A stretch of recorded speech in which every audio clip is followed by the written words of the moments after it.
The screams would come later, but for now, the only sound was the gentle hum of the Boeing 707 as Leah Moore, her face a mask of practiced calm, slid the ice pick back into the hidden compartment of her uniform. The cabin lights dimmed, casting long shadows across the rows of passengers settling into their seats for the overnight flight from Rome to Tel Aviv. Among them, a woman in her early 30s, impeccably dressed in the crisp, navy blue and white of Israel Airlines, moved with a practiced grace. Her dark hair was pulled back into a neat bun, her makeup subtle, professional, and her smile warm as she greeted each passenger. She assisted an elderly woman with her carry-on luggage and demonstrated the safety procedures with a rehearsed ease, her voice melodic and reassuring. She was just another flight attendant, beginning another routine shift. But beneath the surface of her professional demeanor lay years of specialized training in hand-to-hand combat, weapon concealment, and the cold, hard psychological conditioning required to kill without hesitation. Her name wasn't listed on any official El Al roster. Her uniform hadn't been issued by the airline, but by the operational planning division of the Mossad. The flight she was working on was about to become the stage for one of the most audacious counter-terrorism operations in aviation history. This was the story of how Israeli intelligence transformed a commercial airliner into a deadly trap, how a single agent risked everything to prevent a hijacking that could have killed hundreds, and how the invisible war against terrorism was fought at 30,000 feet, where there was nowhere to run and no room for error. Leah ran a hand over her own navy blue jacket, feeling the familiar weight of the modified ice pick nestled in its secret pocket. The metal felt cold against her fingertips, a stark contrast to the stifling heat that threatened to envelop the aircraft. She forced herself to breathe deeply, the recycled air carrying a faint scent of coffee and stale perfume. The tension in her shoulders threatened to betray her, but she focused on the task at hand, the faces of the passengers, the soft glow of the cabin lights, the distant rumble of the engines. This was it, the culmination of years of training, a lifetime of preparation. The weight of the world, or at least the lives of everyone on this flight, rested squarely on her shoulders. The lights flickered, casting brief dancing shadows that seemed to mock her. Fear, cold and insidious, began to creep into her heart, a chilling reminder of the stakes. But she pushed it back, forcing it into the darkest recesses of her mind. She couldn't afford to falter. Hesitation meant death, not just for herself, but for everyone on board. She had trained for this. She was built for this. She scanned the cabin, her eyes missing nothing. The mundane details of the flight, the chattering passengers, the children fidgeting in their seats, the flight attendants moving through the aisle, were all potential distractions. She had to remain focused, alert to any anomaly, any sign of danger. She had to be invisible, blending in with the surroundings while remaining perpetually vigilant. The fate of hundreds depended on her ability to see the invisible, to hear the unspoken, to act before the first shot was fired, before the first scream shattered the serenity of the flight. The engines roared, the plane began to taxi, and Leah's heart hammered against her ribs, a frantic rhythm against the backdrop of the aircraft's mechanical hum. This was the point of no return, the point where she became more than a flight attendant, where she was, quite simply, an executioner, carrying the burden of her country's safety and the lives of those around her. The metallic tang of blood, the suffocating scent of jet fuel, and the silent screams of two men were the last things Leah would ever forget of that flight.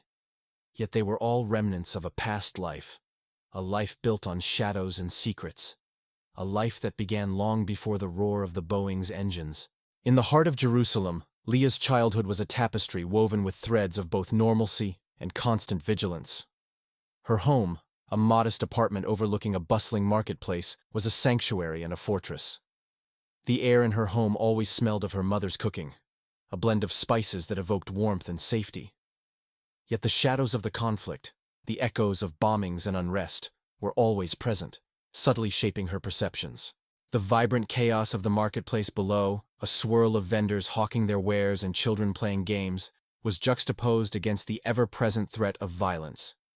Leah learned to identify the subtle cues of danger, a sudden surge of adrenaline, a hushed conversation, the way a stranger's eyes lingered too long. Her father, a veteran of the Six-Day War, instilled in her a deep sense of patriotism, but also a pragmatic understanding of the world's harsh realities.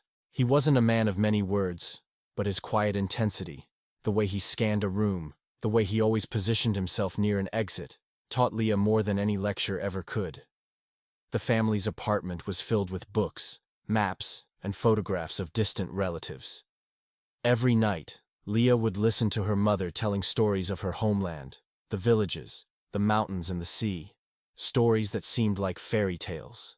The television offered a different narrative, news reports filled with images of conflict and loss.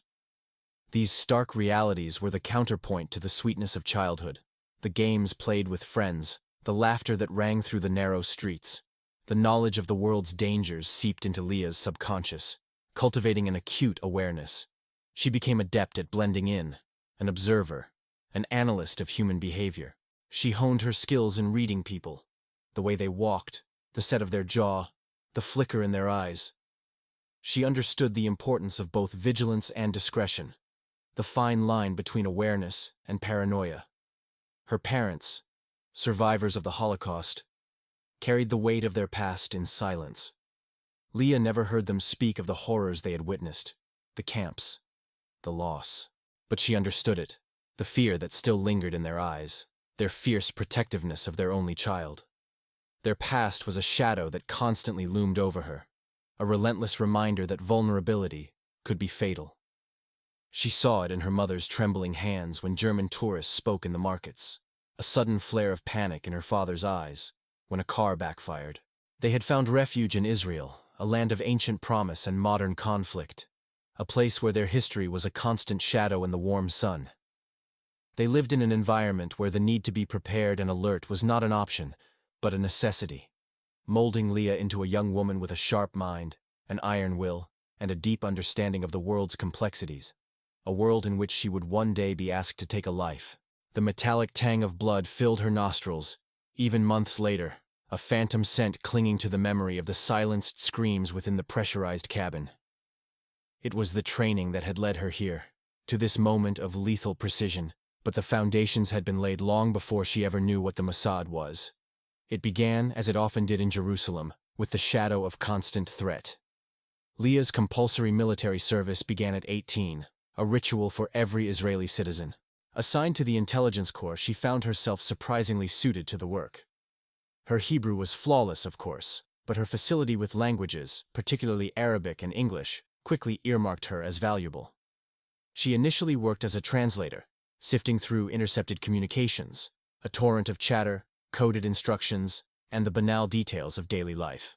The work demanded intense focus, an ability to discern the critical from the commonplace, the subtle shifts in tone and inflection that might betray a hidden message. More than this, it fostered the kind of extreme discretion that the job demanded. The analysts developed habits of secrecy which became second nature. Conversations were carefully monitored, words chosen with precision. The walls of their workspace, thick and soundproofed, echoed with the unspoken understanding of the classified nature of their work. Her superiors, observing her, saw a potential that went beyond linguistic proficiency. They recognized a steeliness, an ability to remain calm under pressure, a capacity for detached observation that set her apart. She seemed to possess an innate understanding of the importance of compartmentalization. Leah was soon tapped for a special program, known only as the course. It was a crucible, a rigorous training regimen designed to forge female agents, capable of operating in roles that required a degree of social access unavailable to their male counterparts. The training was brutal, a relentless assault on both body and mind. It blended the traditional tradecraft of intelligence gathering, surveillance, counter-surveillance, infiltration techniques, and character development, with specialized combat skills. Leah learned to transform her appearance, to inhabit different personas, to walk in other people's shoes. Her trainers taught her to vanish into a crowd, to move unseen, to become a ghost in a landscape of constant vigilance. Firearms training became second nature. She mastered the precise art of shooting under stress, stripping and reassembling weapons in the dark, recognizing the subtle differences between various firearms by sound alone. The most challenging aspect was the combat training, the close-quarters fighting techniques. She learned to disarm and neutralize threats in confined spaces, elevators, bathrooms, the claustrophobic confines of a vehicle or, ultimately, an aircraft. The psychological conditioning was the most demanding. The intelligence services understood that the act of killing did not come naturally to most people. To pull the trigger, to strike a blow that ended a life, required overcoming deep psychological barriers. The course included exercises designed to desensitize the agents, to make lethal action seem routine rather than traumatic. Leah participated in scenario-based training where she practiced killing mannequins dressed as civilians, learning to isolate the act from its moral implications, to focus on the mission's objectives rather than the humanity of the targets. She internalized the instruction that hesitation meant death, that there was no time for moral deliberation in an operational setting, and that the decision to use lethal force had already been made by those higher up. An agent's job was the execution, not judgment, and so she became the perfect instrument. She would never forget the slick, metallic feel of the modified ice pick in her hand, the weight of it suddenly a burden, even before the first strike. The training had been brutal, but it had prepared her for this moment, the crucible where skills and resolve were forged into a weapon. The training facility, a nondescript building outside Tel Aviv, was a world unto itself. Inside, the sterile environment of the classrooms bled into the raw intensity of the training grounds. Leah and her fellow recruits, a carefully selected group of young women, were stripped of their civilian identities and plunged into a regimen designed to mold them into lethal instruments. They learned the languages of their enemies, mastering Arabic dialects and parsing complex political ideologies. They studied the faces of potential targets, memorizing features, identifying tells, and analyzing behavioral patterns. But the most demanding aspect of the course was the practical application of violence, the art of taking a life. The instructors, hardened veterans of the intelligence community, were masters of their craft, each with a unique specialty and a chilling detachment. They drilled the recruits in hand-to-hand combat, honing their reflexes and building their physical strength. Leah, with her natural agility and sharp mind, excelled. She learned to disarm a man with a single, precise movement, to anticipate an opponent's attack, and to turn their aggression against them. But it was the training with weapons that truly transformed her. The gun range was a symphony of controlled explosions. The scent of gunpowder hung heavy in the air, mingling with the metallic tang of spent casings. They practiced with various firearms, learning to disassemble and reassemble weapons in the dark, to fire accurately under pressure, and to maintain a steady hand while their hearts hammered in their chests. But the gun was not their primary tool. In the world of covert operations, discretion was paramount. The ice pick, modified to deliver a deadly strike, became her most intimate companion. The psychological component of the training was as brutal as the physical. The instructors understood that the act of taking a life was not a natural one. They forced the recruits to confront their own moral boundaries, to deconstruct the emotional barriers that prevented them from committing violence. They were shown graphic videos of attacks, forced to analyze the reactions of both the victims and the perpetrators. They participated in scenario training, where they practiced killing mannequins dressed as civilians, learning to compartmentalize the act and to focus solely on the mission objectives. Leah, despite her initial reservations, began to adapt. She learned to separate the act from the consequences, to view her targets as simply obstacles to be eliminated, rather than as human beings. The training pushed her to her limits, testing her endurance, her intelligence, and her very sanity. She endured sleepless nights, physical pain, and the constant pressure of living under scrutiny. But through it all, she persevered. She found a strange kind of comfort in the structure, in the precision of the techniques, and in the camaraderie of her fellow recruits. They were a team, bound together by a shared secret, by a common purpose. And when the training was over, Leah was no longer just Rachel Stein, the daughter of Holocaust survivors. She was something else entirely, a ghost, a shadow, a weapon forged in the fires of conflict. She was ready. The coppery tang of blood was still fresh in Rachel's mouth, a phantom taste of violence that clung to the edges of her memory, even as the sleek, metallic body of the Boeing 707 knifed through the Roman sky. The briefing, usually a dry recitation of facts and figures, had taken on a chilling urgency that morning. She sat in a sterile, windowless room outside Tel Aviv, the air thick with the hushed anticipation of seasoned operatives. Across a polished mahogany table sat her handler, a man known only as David, his face a mask of detached professionalism, the flicker of a lighter illuminating his features. Before her lay the grim architecture of the mission, a detailed breakdown of a planned hijacking, a meticulously crafted operation designed to inflict maximum carnage. David outlined the intelligence with a clinical precision that bordered on the macabre. The source was a combination of intercepted communications, a mole within Palestinian militant groups, and meticulous analysis of travel documents. A splinter faction of the Popular Front for the Liberation of Palestine, PFLP, notorious for their ruthless tactics, had hatched a plan to seize an El Al flight departing from a European city. The exact location still unknown, but Rome was considered a strong possibility. The aim was not simply to secure hostages and negotiate concessions.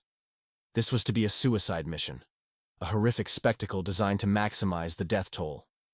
The target, a packed El Al flight, preferably heading towards Tel Aviv, to be crashed into a populated area. Their objective, David stated, his voice devoid of emotion, is to transform a commercial airliner into a guided missile. The intercepted communications, decrypted with painstaking effort, revealed the precise details. 3 men, operating under assumed identities and utilizing forged Italian passports, were scheduled to board the flight. They would smuggle weapons on board, hidden within seemingly innocuous luggage. The plan called for them to wait until the plane reached cruising altitude, at which point they would launch their attack. They would storm the cockpit, overpower the pilots, and redirect the aircraft towards its final devastating destination. Rachel was given details on each potential assailant. Each man had a dossier that detailed their aliases, their known affiliations, and their past actions. Pictures were provided, along with descriptions of the men's mannerisms, any physical features that could be useful in their identification. She was told to memorize them. These men would become intimately familiar to her. The shape of their faces, the nuances of their expressions, the way their eyes scanned their surroundings. They would soon become, in a very real sense, her responsibility. The scale of the threat was matched by the audacity of the proposed response. Instead of simply beefing up security and hoping to deter the attack, the Mossad planned to insert an agent directly into the heart of the operation, Rachel herself. She would assume the identity of an El Al flight attendant, a role that would provide her with unfettered access to the plane and its passengers. She would be tasked with identifying the hijackers, and, before they could initiate their assault, neutralizing them. The means? A specially designed ice pick, sharpened to a lethal point, concealed within her uniform. The mission was a surgical strike, precise and brutal, with no room for error. The risk was enormous. One wrong move, one moment of hesitation, could cost the lives of hundreds. The weight of 2 lives, snuffed out in the sterile confines of an aircraft cabin, pressed down on Leah Moore before the mission even began. She knew, with a certainty that chilled her to the bone, that the success of the operation, the lives of over 100 innocents, rested entirely on her shoulders. The briefing room was stark, lit by a single, harsh fluorescent tube that buzzed incessantly, mirroring the frantic electricity in her own veins. The air hung thick with the stale scent of coffee and the unspoken dread of the task ahead. The officer in charge, a man with eyes as cold and gray as the steel of the weapon she would wield, began by laying out the stakes. The target was Flight 426, Rome to Tel Aviv, scheduled to depart in less than 24 hours. 3 members of a splinter group from the Popular Front for the Liberation of Palestine were planning a hijack, the aim being a suicide mission, the plane to be crashed into a populated area within Israel. Photos of the men, their faces etched into her memory during hours of relentless study, were displayed on a projector screen. Each one, Marco Rossetti, Giovanni Bellini, and another, whose name was unknown at this point. Leah absorbed the details, letting them coalesce into a terrifying clarity. They would be armed. They would attempt to take the cockpit. They would kill. The plan was brutally simple. Leah, disguised as a temporary flight attendant, would eliminate the threat. A modified ice pick, the weapon of choice, was laid out on the table, glinting under the harsh light. The officer explained the weapon's design, the precise angles, and the critical need for speed and precision. One wrong move, one moment of hesitation, could mean disaster. Failure meant the deaths of everyone on board. Success meant living with the knowledge that she had ended lives. She was given the flight manifests, maps of the Boeing 707, schematics of the seat layout, and details of the flight crew, all meticulously prepared, down to their social security numbers and family histories. She studied the layout, the emergency exits, the galley, and the positions where she could best execute her plan. She ran through the scenarios in her head, again and again, identifying the targets, approaching them with a smile, the small talk, the swift, silent kill. She practiced the movements, the precise angles with the ice pick, again and again, in her mind, until it was muscle memory. Days of training, weeks of preparation had led to this moment. The Mossad had deemed her fit, skilled, and mentally prepared. But none of that could fully prepare her for the moral weight of what she was about to do. This was not the theoretical world of training and simulations, but the terrifying reality. This was a mission from which she might never return. This was a mission where she was both the executioner and perhaps the only hope for those about to fly. The officer's final words echoed in the room. "This is not about the rights and wrongs of the world, Leah. This is about preventing a tragedy. Your country needs you." Leah nodded, her face impassive. Her answer would be found in action. The scent of stale airplane coffee and the metallic tang of blood filled Leah's nostrils. A ghastly perfume she'd never forget. A constant reminder of the lives she'd taken, the mission she'd accomplished, and the terrifying price of peace. The Rome sky, a canvas of shifting blues and golds, felt alien against the sterile, fluorescent-lit hotel room as she stared at herself in the mirror. She was Sarah Levi now, a replacement flight attendant for El Al, a woman she wasn't. The real Sarah Levy, somewhere in Tel Aviv, was probably still sleeping, oblivious to the fact that her identity was currently a weapon, and that this entire day would be lived as a performance on the high-stakes stage of international terrorism. She had arrived in Rome the previous evening, a ghost entering a city teeming with life. Under the alias of Sarah Levin, she'd checked into a modest hotel near the airport, her movements as carefully orchestrated as the steps in a deadly dance. The hotel room, a sterile box of beige and uncomfortable furniture, had become her sanctuary of preparation. The Mossad had provided her with her uniform, a carefully tailored El Al attendant's outfit that hid not just her body, but her purpose. The pockets had been subtly altered, concealing the modified ice pick she was trained to wield, a tool of silent, efficient death. Her mind was a battlefield. She had spent the evening poring over passenger manifests, studying photographs of the three men, their faces burned into her memory. She rehearsed the mission meticulously, playing out scenarios in her mind, anticipating every possible contingency. She'd walked the room, imagining the tight confines of the Boeing 707, visualizing the distances between the seats, mapping escape routes, every muscle primed to kill, every emotion suppressed to a dull ache. She reminded herself of her training. The instructors, their voices echoing in her memory, had drilled her to kill without hesitation, without remorse. Hesitation equals death, they'd hammered into her. Yours or the dozens on board. The next morning she woke before dawn, the silence of the room pressing in on her. She showered, the hot water washing away some of the tension, but not the dread. The uniform felt strangely heavy as she dressed, the crisp fabric a stark contrast to the violence she was about to unleash. She checked the ice pick, running her fingers over its smooth, cold surface, confirming its placement in its secret sheath. It was an extension of herself now, an instrument of fate. At the airport, the morning buzzed with a frenetic energy, a symphony of hurried footsteps and echoing announcements. Leah joined the legitimate flight crew, presenting her forged credentials to the head stewardess, a woman with tired eyes and a tired smile. She blended into the group seamlessly, a practiced act of normalcy that disguised her extraordinary abilities and lethal intent. She was a chameleon, blending in so flawlessly that no one would suspect the storm brewing beneath her polished exterior. As they boarded the flight, Leah watched the passengers with a practiced eye, searching for any anomaly, any clue, any sign that would confirm their intelligence. The weight of her mission had finally arrived.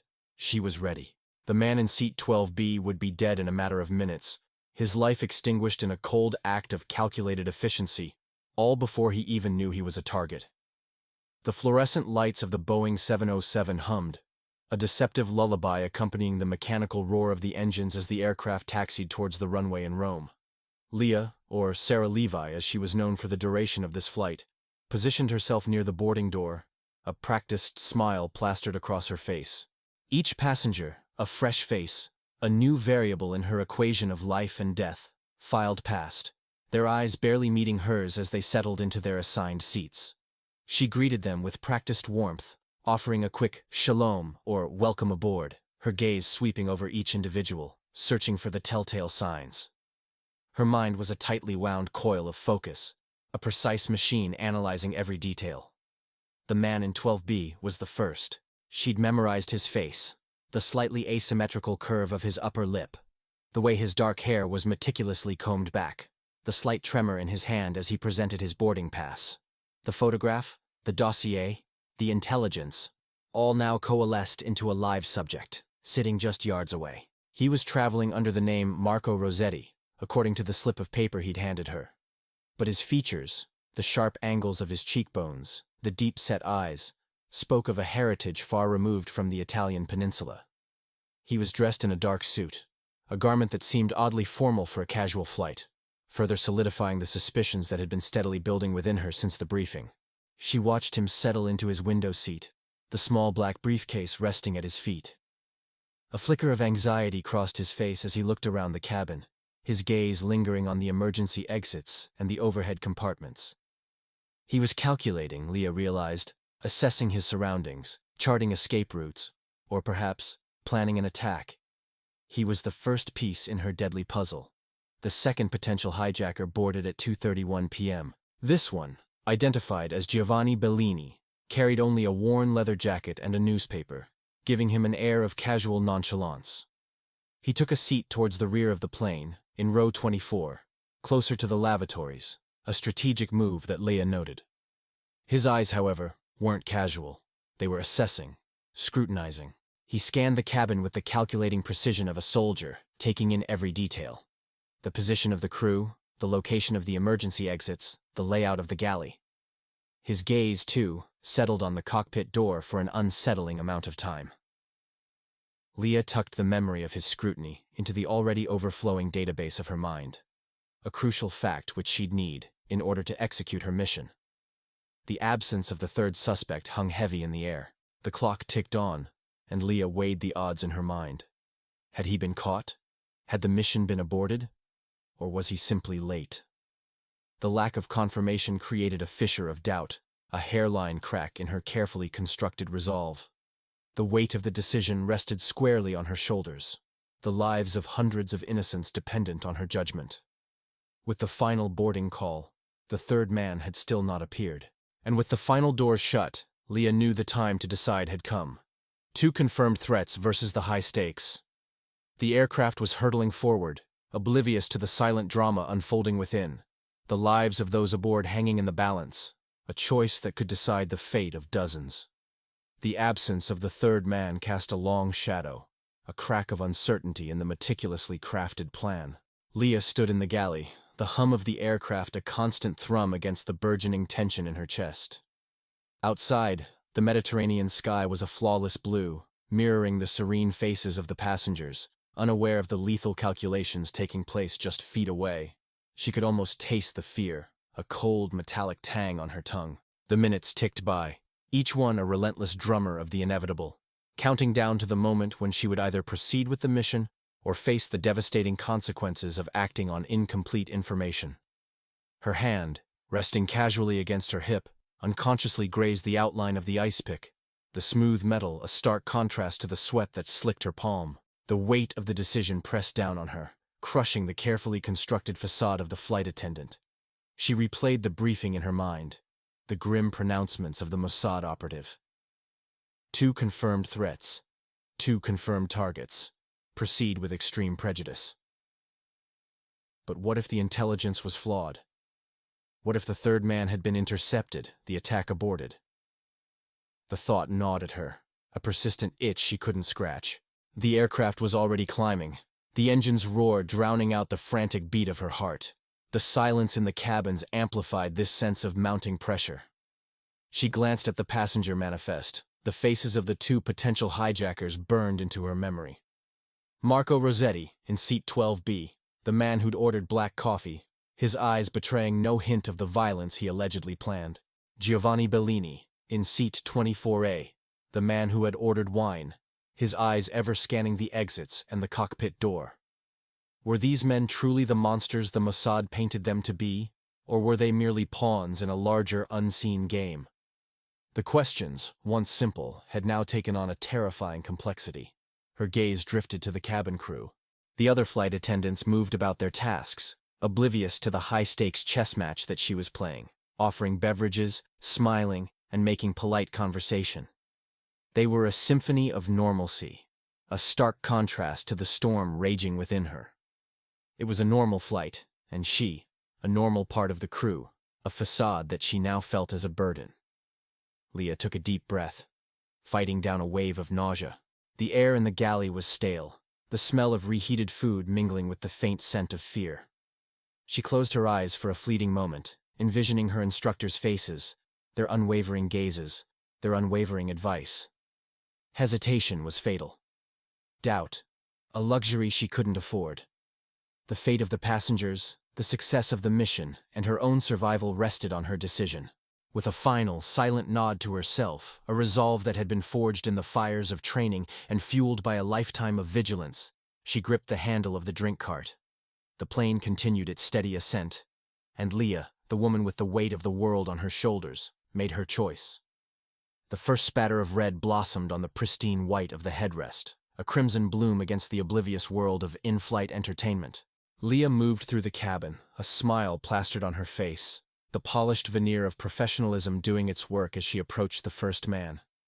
The man, who went by the name of Marco Rossetti, according to his boarding pass, sat hunched in seat 12B, the faint scent of stale cologne clinging to the air around him. She asked, her voice a practiced melody, "Coffee, sir? Tea? Or perhaps something stronger?" He looked up, his eyes meeting hers for a fleeting, unremarkable moment, before he answered in accented English, "Coffee, please. Black." Leah poured the coffee, the rhythmic clink of the carafe a stark contrast to the pounding of her heart. The heat of the metal was transmitted up her arm. The motion, so carefully rehearsed, was now happening. As she offered the cup, she leaned in, her hand brushing the fabric of his jacket. In that instant, the honed precision of her training took over. The ice pick, nestled in its concealed pocket, was in her hand. With the force of a striking viper, she plunged it into the soft flesh of his neck, the point finding its mark with surgical accuracy. His eyes widened, a flicker of surprise and then the vacant abyss of death. He was unaware of his own impending death. The coffee cup slipped from his fingers, spilling the bitter liquid onto the tray table as he slumped back in his seat, the life draining from him in a silent, crimson river. It was done.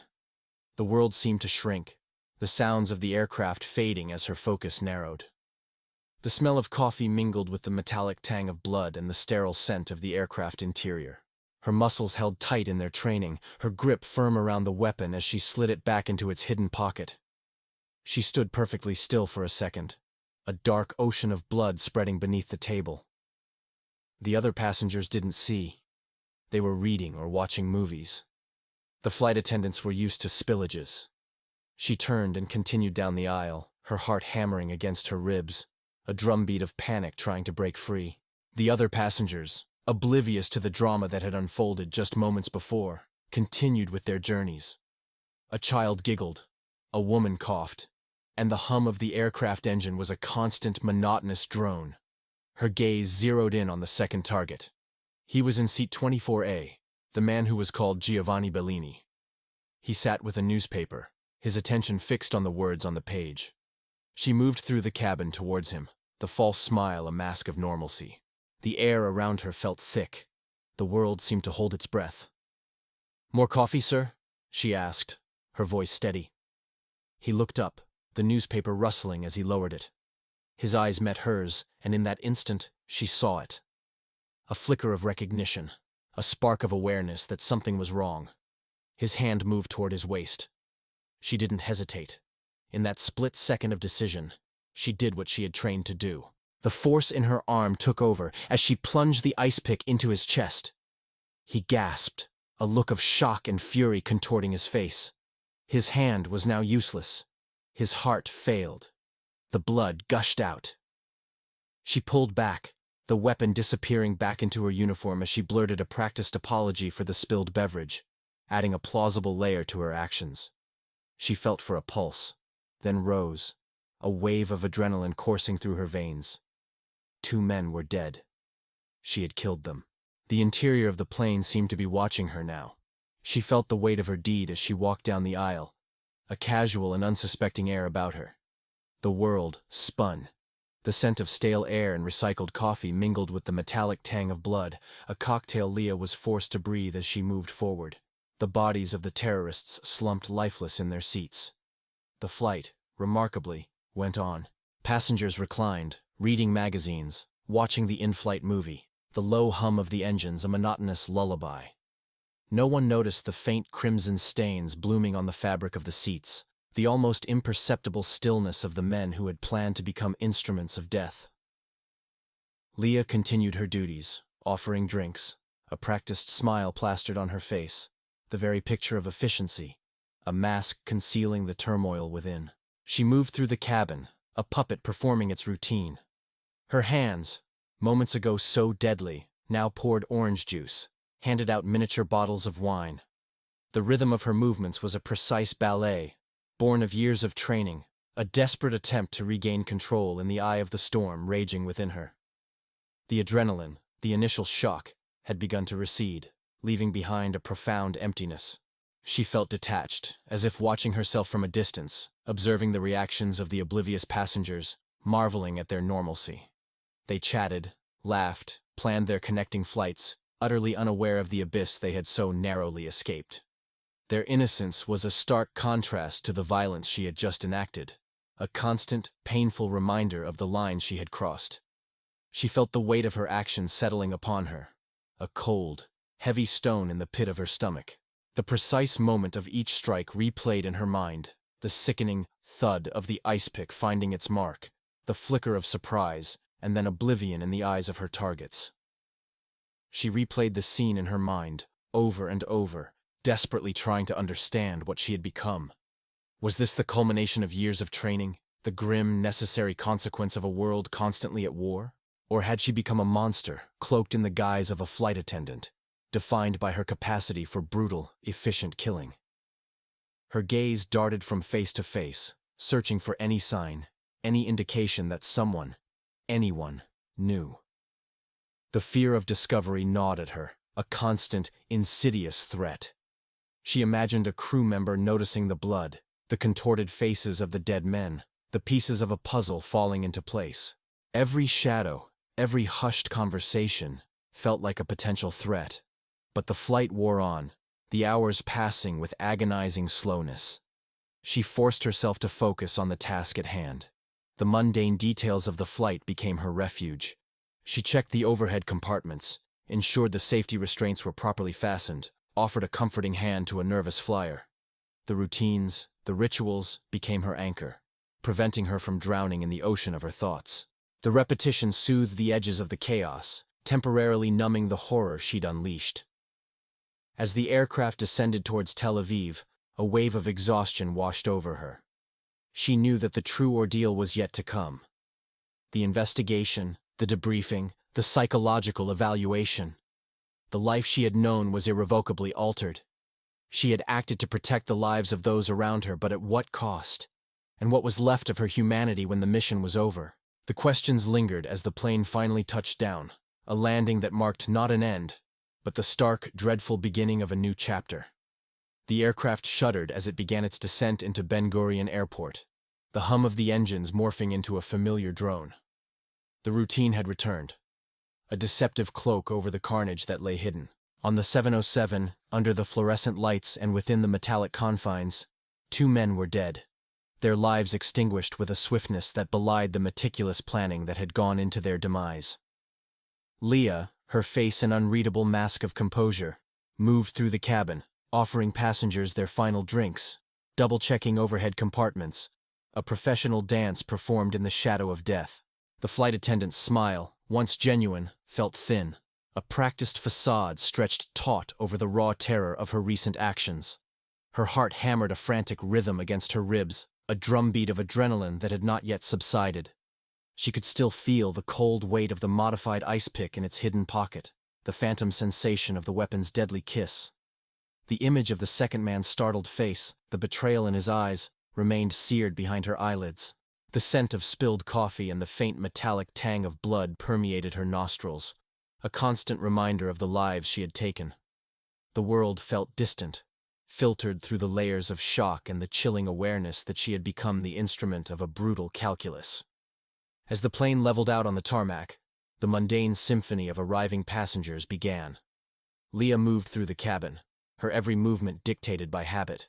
She reached the first body, her practiced hands hovering. "Excuse me, sir," she said, her voice betraying no hint of the nightmare she had just lived. She gently shook the first man's shoulder. No response. She called the head attendant. The woman, oblivious to the truth, looked at the man and tried to wake him. It was then the realization hit her, as she saw the color drain from the man's face, that something was terribly wrong. Then came the second. The same questions, the same gentle prodding, followed by the same chilling silence. Panic, masked by practiced professionalism, threatened to erupt. The plane filled with a low, anxious murmur. Medics were called, their hurried footsteps echoing through the aisle. The world around her seemed to shrink, the ordinary sounds of the cabin amplified, distorted. Faces swam around her, inquisitive, confused, oblivious to the fact that they sat among the dead. Questions came. The air around her thickened with the tension of the unknown. Her mind raced, sifting through the details, constructing a narrative that would deflect suspicion, that would maintain the illusion of innocence. She answered their questions with the practiced ease of an actor. "No, I noticed nothing unusual," she said, her voice a soothing balm. "He was sleeping the whole flight." She recited her fabricated name, her fake flight attendant information, all rehearsed and ready. The lies slid effortlessly from her tongue, a skill honed by years of training, a necessary weapon in a war fought in the shadows. The bodies were removed, leaving an emptiness that only she could fully comprehend. The other passengers began to disembark, their chatter and concerns echoing through the cabin, an almost surreal cacophony of innocence in the face of such calculated brutality. As the last passenger stepped onto the jet bridge, Leah moved quickly, her actions mechanical, efficient. She changed in the small lavatory, the uniform discarded, the hidden weapon disposed of with a final, chilling sense of finality. A quick glance in the mirror revealed nothing, no outward trace of the horror she had just witnessed, the lives she had snuffed out. Then she was gone, swallowed by the anonymity of the airport, a single agent dissolving back into the crowded anonymity of civilian life. A Mossad car waited for her outside the terminal, its presence a stark reminder of the world she now inhabited, a world where the only certainties were deception, violence, and the burden of living with the unspeakable. The world continued, entirely oblivious, to the brutal ballet Leah had just orchestrated. 2 lives extinguished in a flash, 2 shadows cast upon the sterile air of the aircraft's cabin. The plane touched down in Tel Aviv, wheels screeching against the tarmac, a symphony of normalcy masking a secret too horrific for most to comprehend. The usual post-flight rituals commenced. Leah, the ever-present Sarah Levi, participated in the routine checks, her pulse a frantic drumbeat against her ribs. She moved among the passengers, her smile a practiced mask, the calm of her demeanor a stark contrast to the turmoil within. She answered questions with a polite, vacant smile, giving the impression of someone simply doing their job, without any inkling of the events that had preceded landing. The bodies were discovered, of course. Panic seized the flight attendants. The medical personnel rushed aboard, and the passengers were told to stay seated, but the damage was done. All this was merely the beginning of the aftermath.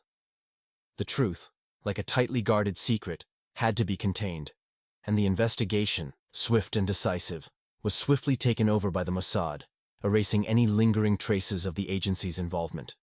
The airline, oblivious, became an unwitting participant in a meticulously constructed lie.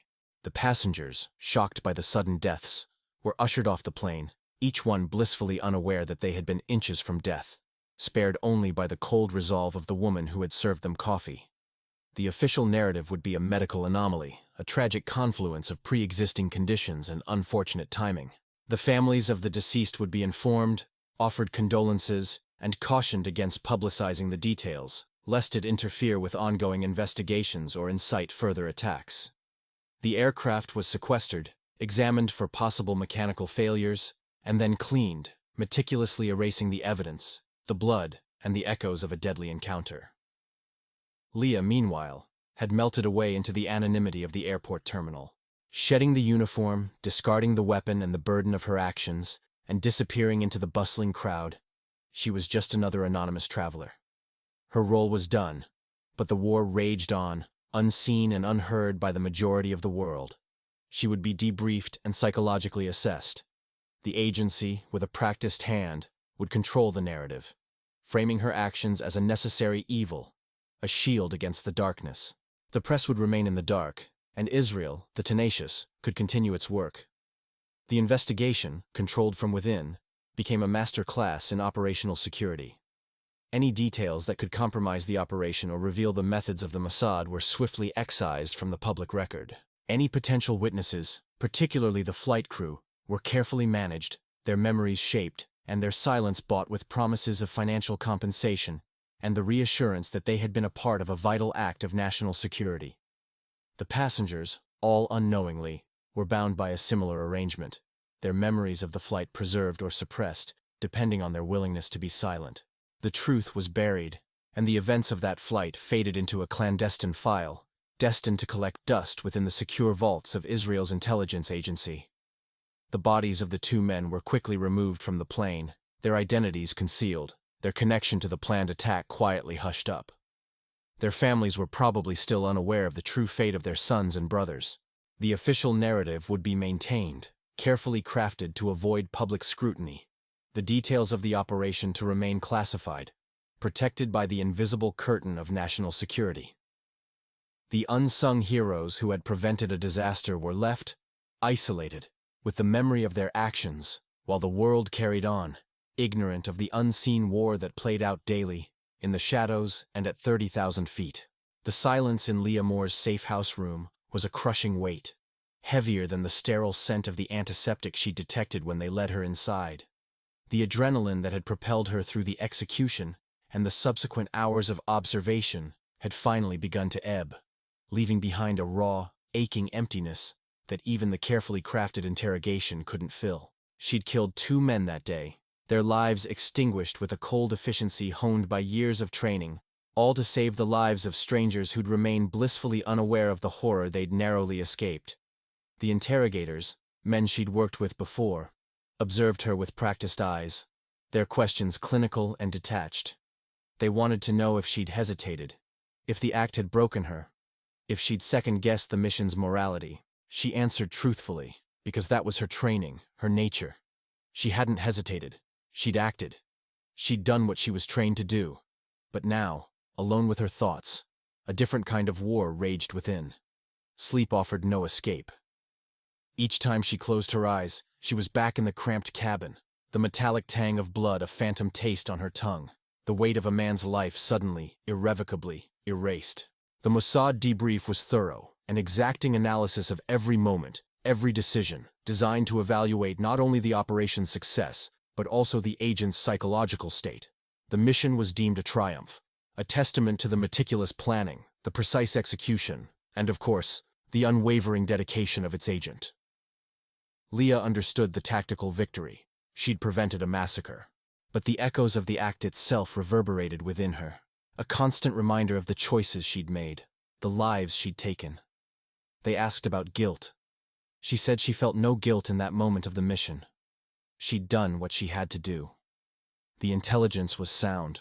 The threat was real.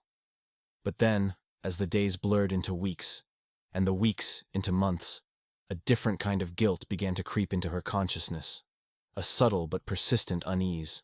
It wasn't guilt for killing, but for the inherent deception of her life, for the constant performance required to maintain her cover, for the burden of knowledge she alone carried. The world saw a flight attendant, The people she'd saved saw her as a professional and normal woman. No one knew the monster she was capable of becoming. She found herself questioning the very foundations of her existence. Was she defined by the life she'd saved, or by the lives she'd taken? Could she ever truly reintegrate into a society that understood nothing of her reality? Was there any redemption for someone who had walked into the abyss and emerged, forever changed? The answers remained elusive, lost in the shadows of the unseen war she fought daily. A war waged not against external enemies, but against the insidious, gnawing doubt that had taken root in her own heart. The victory was complete, the threat neutralized, but the cost, she knew, would be paid for the rest of her days.